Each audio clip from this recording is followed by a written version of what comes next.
আজকে হবে চিংড়ি মাছ দিয়ে মোচার ঘন্ট। এই যে জিরে দিলাম,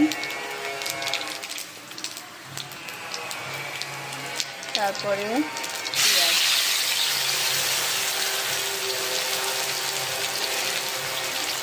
পেঁয়াজটাকে একটু ভাজা হবে।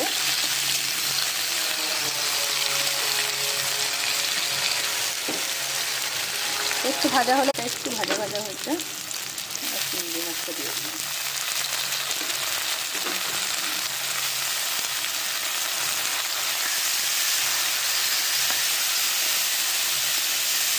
দেখো, এটা হচ্ছে হলুদ গুঁড়ো, কাশ্মীরি লঙ্কা, নুন, জিরে, ধনে দিয়ে এটাকে ভালো করে কষাবো।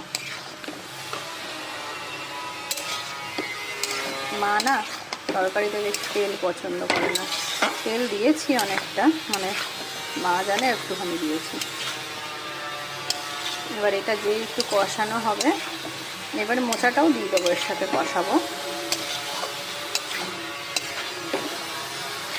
তোমাদের কাদের কাদের মোচা ভালো লাগে? আগের দিন মোচা করেছিলাম সম্পূর্ণ নিরামিষ।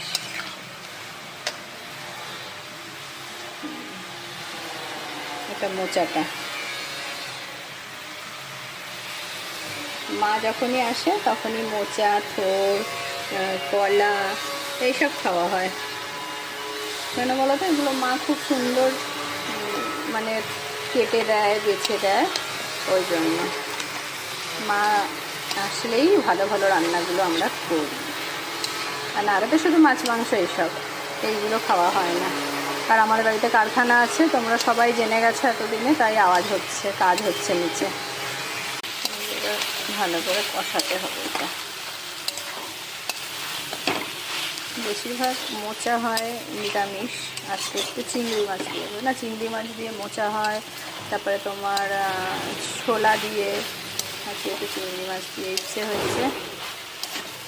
আজকে অনেক কিছু রান্না হয়ে গেছে, গাঁটি কচু, বেগুন, আলু দিয়ে বেলে মাছ, ট্যাংরা মাছ, চিংড়ি মাছ দিয়ে ঝোল, আর তোমার এইটা হচ্ছে আবার এই যে এটা হবে সর্ষে পোস্ত দিয়ে। মোচা হয়ে গেছে কমপ্লিট।